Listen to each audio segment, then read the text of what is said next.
Hey, hello, this is Professor Game, where we interview successful practitioners of games, gamification, and game thinking who bring us the best of their experiences to get ideas, insights, and inspiration to help us in the process of getting students to learn what we teach. And I'm Rob Alvarez. I work at IE Business School Publishing, where we create interactive and engaging learning materials. Okay, engagers, and today we have Dutch Driver. I'm sure you've heard at some point of Dutch Driver if you've been into the gamification world. He is one of the moderators of the Gamification Hub. So Dutch, the first question is, are you prepared to engage? I'm ready, Rob. Let's go. Let's get the car moving right now. So Dutch, Let's put our foot on the accelerator and let's get going. Let's do it. So Dutch, he is a fanatical apostle for gamification, organizational development, and communication. His 15 plus years in organization development embraces a broad reach of sectors in aerospace, federal government, healthcare, higher education, and nonprofits. He's a NASA-certified Lean Six Sigma Black Belt and a certified Scrum Master in Agile project management process. He's also certified at Master Level 3 in Gamification. I'm guessing that's the Sententia certification, isn't it, Dutch? No, it's actually Gabe Zickerman's. So I was level 3 before Monica put together Sententia. True, so that's true. That was a much higher. I don't want to say Sententia because they've got their own schema. I was there through level 1, but I went to I probably need to do level 2 and 3. But after a while, you may know more than the certifications do. So. For sure. So that's a master level 3 in gamification. Again, Gabe Zickerman was one of the first people to talk about this, and his courses were definitely pioneering the field. And he's also certified as a Myers-Briggs Type Indicator provider. He has a BA degree from McMurry University and an MA degree from Texas A&M University. So Dutch, is there anything else that we missed from that introduction that you would like to mention before we start? Yeah, I'm over-certified and under-knowledged. You're not the first person to have it, but you're certainly, in this podcast at least, the first person to certify it. That's the thing about it is all those certifications, they really kind of feed into my lifelong learning model, or not model, but my intrinsic. That's my thing. And Monica, you mentioned Monica already, and hopefully your group knows that Monica Cornetti we would talk about deep diving, and I'll find a rabbit hole and off I go. Certainly, Monica is actually one of the very few two-time guests. Her second interview will be coming up soon, probably near yours, because we will be talking about Gamicon 2018. So that's I'll leave it out there. Okay, that's a good one. That's a good prelude to listening to what she has to say. Hopefully, I can get more articulate than I'm stuttering here, and I don't understand that because I have degrees in speech communication. You would think that would actually help. That happens. So let's get the muscles building up. And the first thing that we would like to know, Dutch, is what does a regular day with Dutch look like? Well, I get up in the morning at about 8 or 8:30, and so then I do my social media. I review Facebook, Instagram, and Reddit, and then we usually have breakfast with my mom. And then what happens? I come back into where my laptop is, and start through the day. The day from then on right now is involved with chatbot. I mentioned earlier that I like to do deep dive. I've been doing deep dive on chatbots for about a year. I'm putting together a life coaching chatbot right now. I have a few more things that I want to add to it. Since I used to live in Silicon Valley, I know that I've got founder syndrome where the kid going out is not quite prepared. So I don't like to think of myself as a perfectionist, but also having degrees in communication, I also know once you put it out there, you can't take it back. So you're kind of caught in a rock and a hard place between those two. And so I'm like, yeah, okay, I'm close enough. I need to pull the trigger, which is what I'm trying to do before the end of the summer. That makes a lot of sense, and we have to say that we wish you all the best of success Well, thank you. in those chatbots. We have coincided in maybe one or two Facebook groups around chatbots. It's something I've been mildly researching as well. But the broadband that each person has is as far as you can get, and it hasn't been, as we spoke in the pre-interview chat, it's not in the top of my priorities right now. But it's certainly, I think it will in the near future, because it's something that I'm very interested in, and there's a lot of potential there for many things. The hard thing there is, and this kind of taps into it, is when you're working with chatbots at the moment. I've mentioned to the guys that do the two platforms.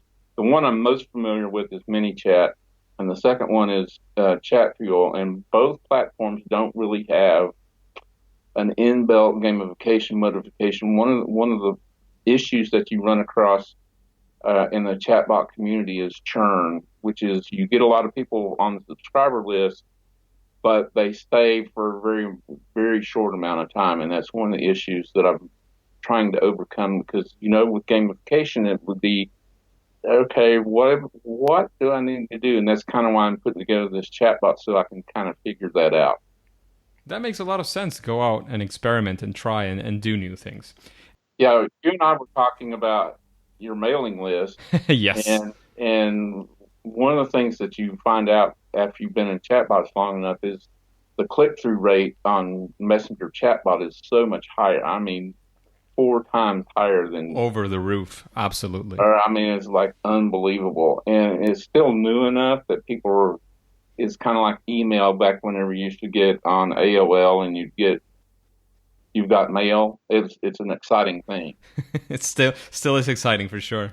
It is, and having been around for a while, every new platform creates that. It's that dopamine hit of that interval and conditioning that you look at it and you go, oh, cool. Wonder what's going to happen to me now. I think we're getting a little jaded because it's taking longer and longer, or taking shorter and shorter amount of time for us to get jaded. And used to, when we get email, we're addicted to it.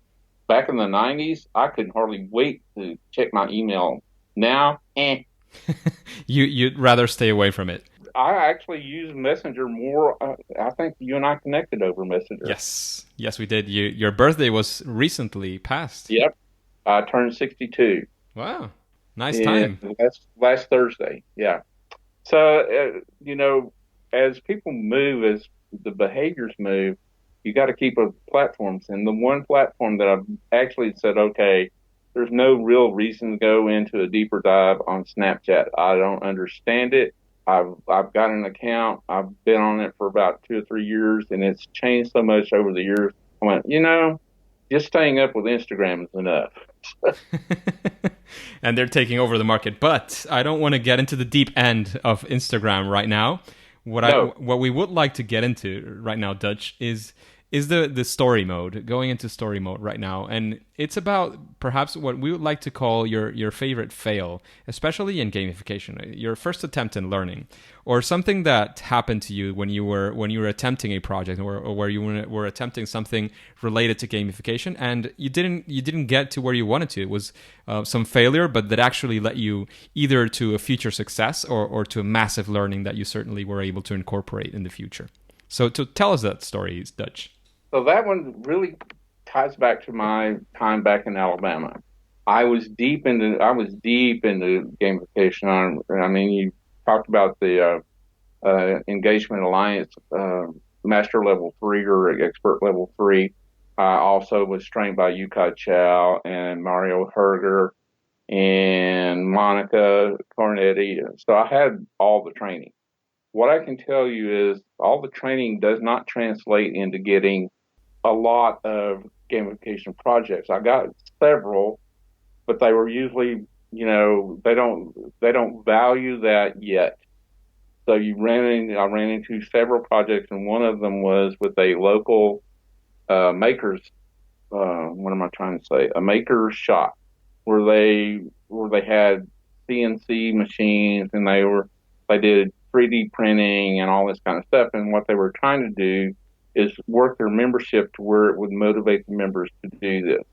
I wrote it out really well, but what happens when you work with entrepreneurs, and this was an entrepreneurial effort, was one of my major fails is working with entrepreneurs because they don't see the need of it because they're still trying to get to their pivot point, and you can create something that they don't see as aligning to where they're going. And that was a major fail because while I spent a lot of time working out this and thinking of how all this stuff works together, you didn't get to implement it. And that was probably the major fail for me. What would you say is something that you would have maybe done differently, or after having this experience, some pitfall that you would avoid, or something you would do before getting to that project, or some approach that you would change after such an experience? What would you do differently in that sense? I was doing it as a pro bono, but at the way I think about this now, because we mentioned earlier that I've been around on the web for a long time, and it was the internet before it's the web. There is the premium type of stuff where people give away content, and I understand why they do it, but when you're trying to get a start and they're trying to get a start, it sets a conflict. So what I would do different is have them put some skin in the game and pay you $100 or something, because when you do things for free, it's not valued that much. I'm really coming in to believe that when you give away stuff for free, they don't have any skin in the game, and then they can walk away. It's too cheap to walk away, and skin in the game, as Dutch is saying, it could be putting $100. It could be many things, but getting the people involved and invested, that's something that Near AL's model talks about. When you do the investment time, that could be putting in your information. It could be as a user, of course, not as a client, but it could be putting in your information. It could be personalizing something within your system, etc. When you do some sort of investment, some personal investment, you are more tied to that solution. You are more interested in getting further. Unless you do that, it's very easy for you to just drop off, and that's why I think that what Dutch is saying is fundamental. It's super clear. Whether it's with a client and asking them for money, or some money at least, so that they have some skin in the game. The concept itself of having some personal investment, again, financial or not, in the game is fundamentally important, so that people actually are committed to what you're offering. So thank you for that story. It's very, very, very useful, I think, for all of the engagers who are listening. Well, the other thing there, since we're talking about motivation, and in a lot of ways we kind of walk a parallel path in persuasion. And gamification and persuasion are not that far apart from each other. And when you cross the threshold, there's a trust level that you cross when people give you the money to start working on a program. It also crosses over into ownership. And there is an aspect of what you were talking about is an ownership of your work. And while I had put a lot of effort into it, and it's fairly complex, one of the more complex projects that I'd worked on, the guy eventually wasn't feeling it. So instead of modifying it and making it work for him, he just walked away from it. And that does happen quite frequently. Yeah, certainly. And that ownership aspect is what makes it worthwhile for the other part, because you always have to remember, and we've mentioned our users very often, that user could be, again, your client. It could be it could take many forms. If you don't take into account their motivations and their ideas and how to get them to perform the actions you expect them to, then they probably won't. And that's another key learning from that, at least for me. You need to think about using your gamification skills on your client. Yes. And I hadn't actually, at that time, I had not put those two together because, like I said, persuasion and motivation are hand in hand with each other. But I did the motivation and not the persuasion. So you got to work on both. Yeah. And now making a 180-degree spin, Dutch, we would like to know, what is the story actually of success? Something that you you've done and that you could be proud of, and you could tell the engagers as many details as you can. Of course, I know there's many NDAs and there's people who don't want to talk about specific companies, but as many details as you can, give us about an example of something that you felt actually went right and that you could say was a success for you when using gamification. Again, whether that's a client, whether that's a system that you created for a client, whether that's using it on the client itself or something related to education. Tell us that story, Dutch. Okay, there's the one that I liked in that particular thing is before I even really understood what gamification was. This is back in probably 2009, somewhere in there. Before I was really, I'd heard of it, but I really hadn't done all the certification stuff. In my organizational world, I was trained, like you mentioned earlier, Scrum Master. In organization development, I was invited by the NASA space shuttle group, the leadership group. They were having trouble communicating. They were getting ready to shut down the shuttle, and the leadership group was not really expressing that. And that there's something within the NASA world where they don't want to be disloyal to the group. So one of the things that I did was I went in to the group and used some Agile principles, which is by having them write down some of the issues on a index card, or we would discuss it. We would open up the discussion on the index card, and then we'd have them prioritize it based on using Agile process for stories. And as they went through, that's how they found out what the priorities were for the leadership. And we did that by quantifying it so that, okay, we have the question out there or the issue out there, and the group would then give me numbers. So it lets you kind of know within the room, because it's like a secret ballot. And I think I used Fibonacci numbers. So that there's a range between 1 to 88, I think was the range I used, where you would put down your card. I had cards developed from 1 to 88, where they put down how important or how big a deal is this for you. And then they would play their card face down. Nobody would get to see it. And then they would once they were all played, then we'd flip them over. And the discussion that came out of that, because you have people on different ranges of the spectrum. And what happened there is the leader of the group that had us come in said that this was one of the best discussions they had. They knew that these guys were talking about this stuff around the water cooler, but they would not put it out there because they didn't want to be disloyal. So it was one of those kind of mixed different aspects. There's a gamification part. There's some organization development stuff. There's obviously some Scrum Agile stuff that was going on. But it was a way to, instead of being for programming, it was a way to bring the organization and get the conversation going so that they could take what the leadership was worried about and then actually do some problem solving. And for me, that was one of the biggest gamification wins, even though I didn't know it was. Finding out later, it was certainly a big win for you, I'm sure. It was, yes. That's a fantastic story, Engagers, because you can see the power of many things here. The one that I could even say it's almost a game strategy is anonymizing certain aspects. When you anonymize in a game, you bring out some parts of the character of people that you wouldn't get to know otherwise, and that's something that games are very powerful at doing. If you want to bring out the real character of people, and we've heard this before, you might want to sit them down and play a game. And Dutch was able to achieve this through something slightly different, but I would argue that perhaps it could be not necessarily learned from games, but it's something that games are actually very good at doing. So anonymizing those answers was something fantastic that is a key learning here. And getting the people actually to talk through all these things is very, very important in such a situation. I don't know if there's anything else you'd like to point out as a key learning from your experience, Dutch.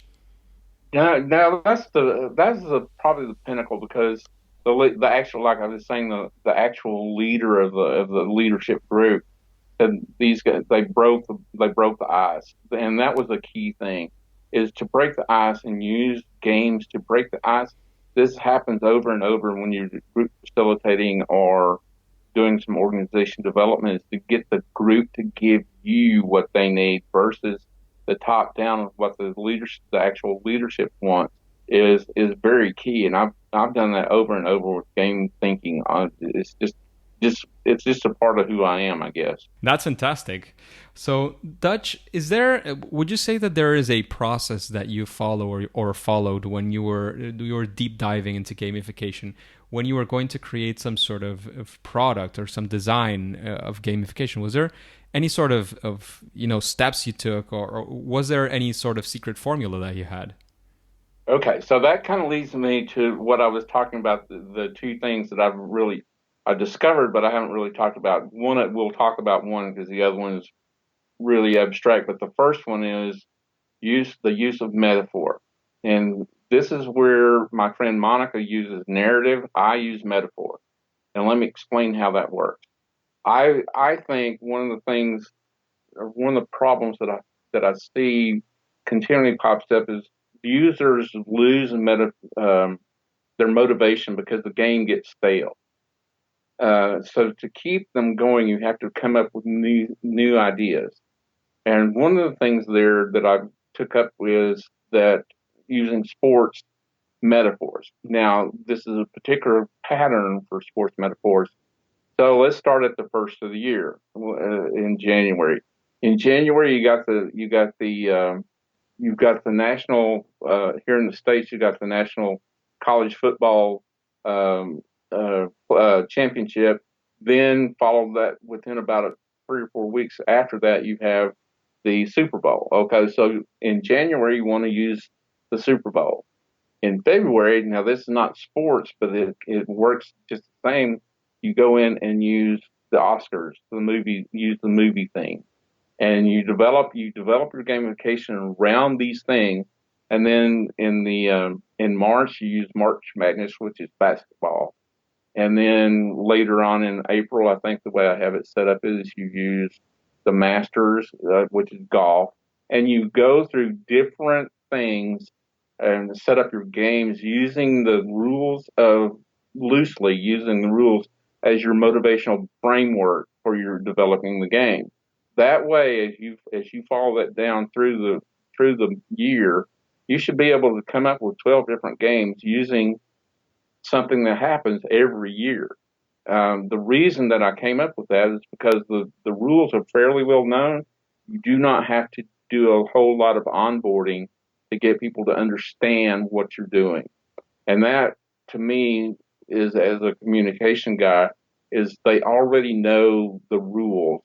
You just build your thing around it. And one of my very successful things, I didn't talk about this one much, is I developed a college football playoff schema for a training program for a major pharmaceutical, and they were doing a leadership not a leadership but a product rollout, and we set it up where it was they played the game, and then the winners of that game got to select the members of their team, and then the teams played against the other team. So there are two teams. It's kind of like a playoff and a competition roll up into one. That's fantastic, and that's a great idea, Dutch. I love it, and it's very well tailored towards your potential audience in the States, where the people you're targeting are pretty well aware of the rules of those sports and those things that are happening throughout the year. And it's something that is almost evergreen because you can always be using that, right, because the calendar keeps up every year. Well, the teams change too. Teams change, the movies change, the players change, all that. So you can use that and adapt it and change your and still keep it fresh. Right, and that's the big thing, is because based on habituation, it gets old, and that's one that, to me, I think that's probably one of the biggest thing is they get static and they get old. It gets old, and they don't get motivated. Don't see the motivational there. But a frequent change on a monthly level would be a way to refresh their interest. There'll be people who win. There'll be the football people who win more. There'll be the movie people who have a chance. There'll be the golfers. Different people will have a chance to win. So it's not always the killers, the killers and the achievers. There could be some churn there, and that's what I like about it. Yeah, that's beautiful. So the next question that we're going to get into, and it seems that we already have almost an answer to it, and this is the not so deep dive section of the interview. Is if there's something that you feel that almost any gamification project can benefit from, and I'm guessing I know where the answer is going towards. Well, you could say metaphor, using analogies. That would be one. It's not that far from what Monica's talking about on the narrative. It's just taking it and using the rules that are already out there, so you don't have to re-educate them on what the rules are. That's probably the one thing I would say is use the familiar instead of the obscure. Now, the obscure, you got a lot of room, but you got a lot of room to be creative, but you also have to do a lot of education communication pieces to get people to understand what you're doing. Yeah, and it's we had John Meehan, a teacher, an English teacher, recently who was talking about overload, and maybe if you're trying to use something, and he was talking about his students at school. He said, well, if you're trying to explain them what Pokemon is that they have to do a review on a novel, and each student does a different novel. They're also getting to get introduced into the novel, and then you have the dice, which they haven't ever seen because it's one of these gamer dice. And then you have this other thing, another thing. They get overloaded, so they're getting so much information, so much new information to process that it's actually maybe too much, and it's not going to get you anywhere. And that's very related to that. And I think it's very, very well stated in the sense that the least they have to learn and understand new, the easier it will be for them to accept that, incorporate that, and use it for whatever purpose you're actually getting into there. Because I'm sure that your gamification project was not about getting people to understand golf or basketball. It's actually to use those metaphors to get them somewhere else. Correct. And we talked about the onboarding, but there's the cognitive overload that we face constantly, especially working with change. Is people do not really love learning new things. Even me, I'm a deep guy. I love learning new things, but there are certain things that I do not. You could talk to me about mathematics, and I could bet I would turn you off. And there's very little you could do to get me to do it because the threshold to get me up to calculus level is so high that it would be very, very difficult to do, and I'm likely to shut down. You give me something like addition and gamify that. I'm using it as an example, not something I've actually thought of. You do not have to take people all the way from step one to the mastery level. They already know what to do, and that's a big onboarding thing. And the cognitive load is so low they are able to enjoy it. That's my thinking. Absolutely, absolutely. So, Dutch, we would like to also know, what is your favorite game? Oh man, you opened up a can of worms. My favorite game. I'll tell you one that I played the longest and the one that I love now. Sure. The first one is Sherlock. And I played this thing back on the PC, and what it is it teaches you logic. The guy's name is Everett Kaiser. Software, you can get this as an app on your phone now. And I played it, but I have played it on PC. So it's like it doesn't use words to teach you. It uses symbols and basically symbols. So it's kind of symbolic logic, but it's a very, very cool way to work on your thought processes. And that's why I loved it. I probably played it nearly every day for over a year, more than a year. I mean, because I played it all through grad school. It was just you get so caught up in your stuff, and you would lose your train of thought. And this is one way to kind of this is relationships to that, and it's hard to explain. It's easy to play. The other game is more surreal than that, and it's on my PS3. When I was doing gamification, we were talking. There's so much video game vernacular and things that the younger people on Gamification Hub knew that I didn't know because I hadn't played video games. I'd stayed away from video games because I know they're extremely addicting. The one that I found that is probably the most addicting one for me is called Journey. It's not really a competitive game. It's more about, I don't know what to say. It's more zen like. You're just going through an environment. There are some mechanics there. One of the cooler mechanics is you can meet other players there, but you cannot talk to them other than a sound that sounds like a bleep. It's just comforting. It's just the most meditative game I have ever found. And I haven't played it in a year, and I've been missing it. So I've been watching it on YouTube walkthroughs, and I'm like, oh yeah, I remember that part. And I'm like, oh really? I missed that part, so I need to go back and play it again. I've missed it. It's really easy to slip into the environment. It's just a couple hours, even for a complete walkthrough. It's just a couple hours. If you're really stressed or something like that, I recommend this game because it will take you out of your head, and that's what you need to do if you're really stressed. Meditation and different types of meditation. Playing games is one, and it's something I try to start many mornings with. Oh, you and I need to talk about how we can do that. How we can do that really easy. Beautiful. So, is there anybody, Dutch, that you would like to listen to interviewed in an interview like this one in Professor Game?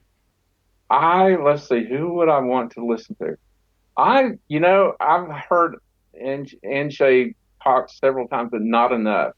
Anshay Markuski, I'll get his name wrong. I always do.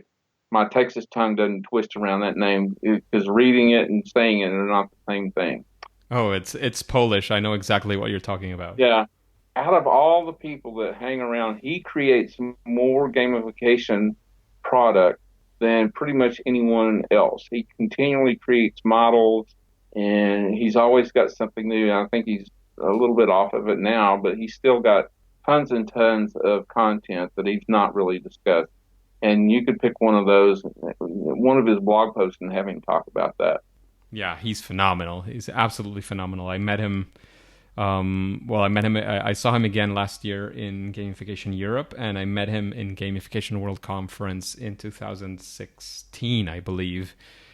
He was a guest by now. It should be like 6 or 7 weeks ago, but I would certainly have him again to speak about something else and go deeper into a certain topic. That's something that we have to explore yet in the podcast, but we certainly will, because there's many interesting people in which you can get almost into a small masterclass throughout 40 minutes, 50 minutes that we could do in an interview.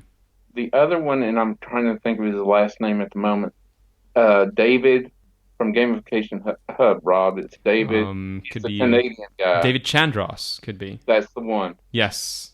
Listening to him, I have not listened to him very much. And picking his brain, I think you would have probably a pretty good time out of that.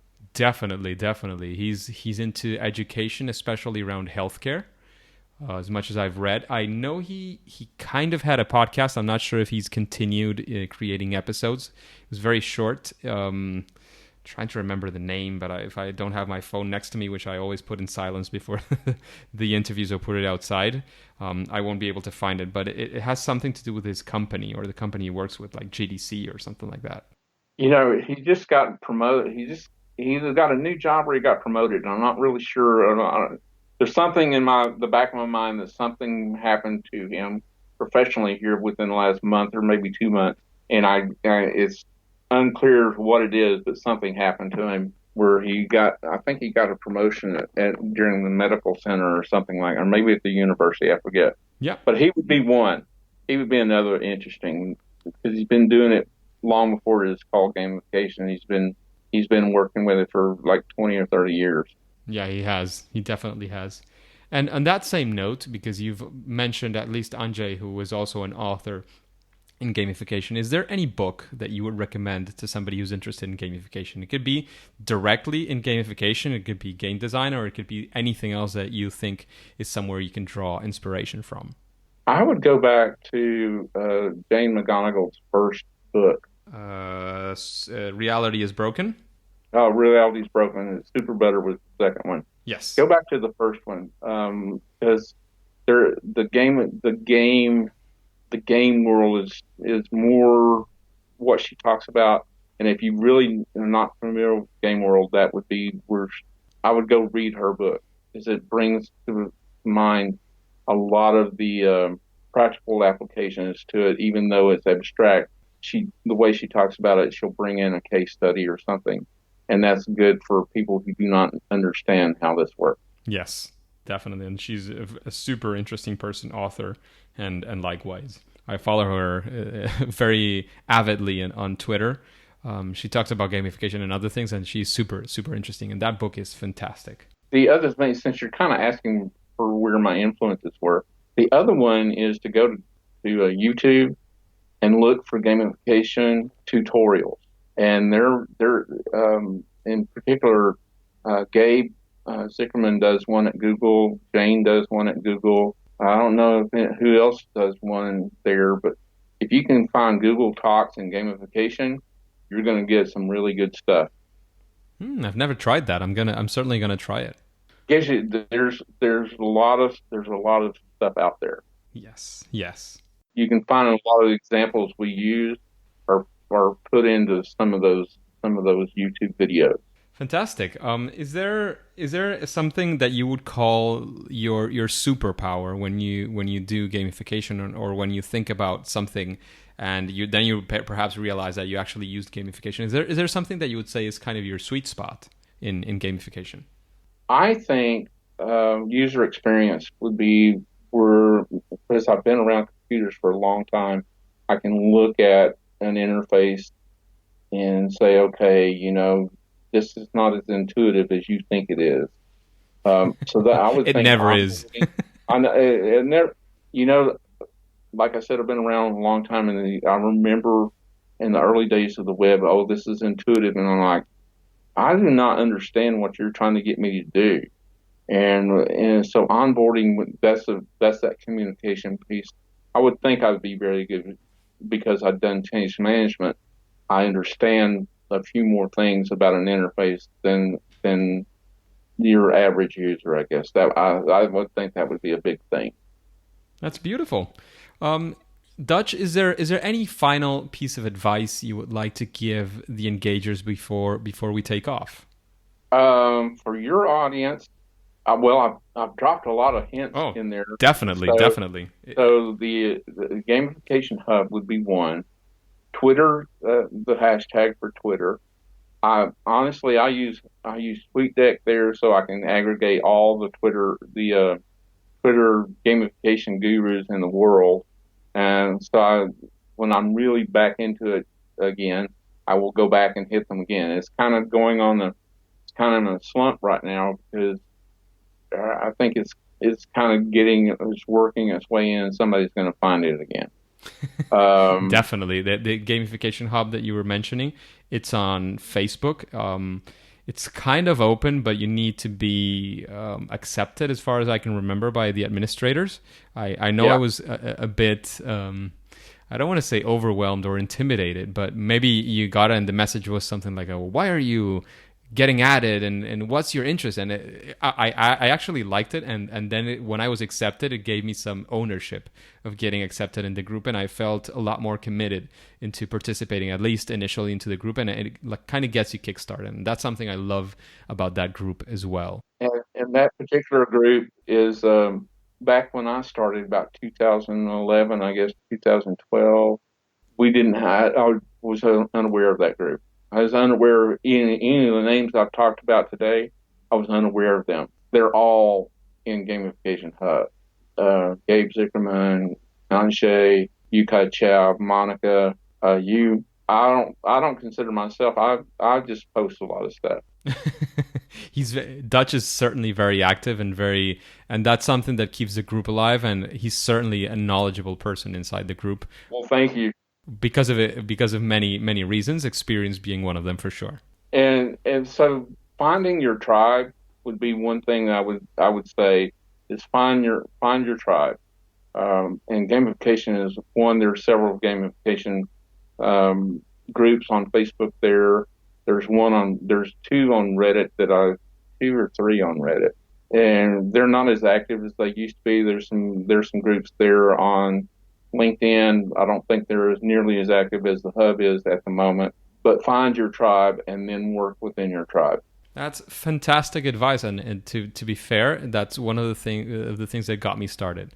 I would add to that of the getting started what I did in my personal experience, the Coursera course of Kevin Werbach. It's a very nice place to get started as well, and definitely the Gamification Hub to get your ideas flowing and to listen to other people and give your input and get feedback on your input itself. It's fantastic. So that's my big advice: is find your tribe. You will find, for me in Alabama, I always talked about being the prophet in the wilderness, because there was nobody nearby that I could talk to about this stuff. All of my interaction has been online through Skype and Gamification Hub and Twitter and conferences that we go to. Exactly. So you don't want to be in a lonely place, even if you physically are. There's many things online that can get you to feel what other people as well are doing. And I have to say that the gamification world has been growing, and we've seen it, especially in the people who are practicing it, and hopefully in the people who are doing a good job at practicing gamification. So thank you very much, Dutch. This has been a pleasure speaking to you. Before we leave, I would certainly like to leave some form of contact that you would like to offer to the audience. That could be Twitter, Facebook, LinkedIn, whatever you wish to drop, or all of them, so that they can contact you and talk to you about these things, find you in the hub as well. And then we'll say it's game over. All right. So here it's Dutch_driver on Twitter. It is Dutch Driver on Facebook. I have several different Facebook pages, but the one I gave Rob was Gambitions, Gambitions, Gambitions. My email address is dutch.driver@gmail.com. Fantastic, Dutch. And we'll have all of these in the show notes. So if you go to professorgame.com, put in the search bar Dutch, you will certainly find this fantastic interview. Thank you very much, Dutch. This was a pleasure speaking to you. It's an interview I've been looking forward for quite some time. And it's now time to say it's game over. It is game over. Thank you so much, Rob. I enjoyed being with you, and the questions are great. Hey, Engagers, thank you for listening to Professor Game Podcast, and I hope you enjoyed this interview with Dutch. But do you have any questions that you would also like to ask to future guests? Then go to professorgame.com/question and ask your question. If it's selected, it will come up in a future episode and you will get your answer. And before you go into your next mission, would you like to know how to get inspiration from games, board games, role-playing games, any types of games for using in your classroom? Then you have to listen to the next episode with Tracy and John. See you there!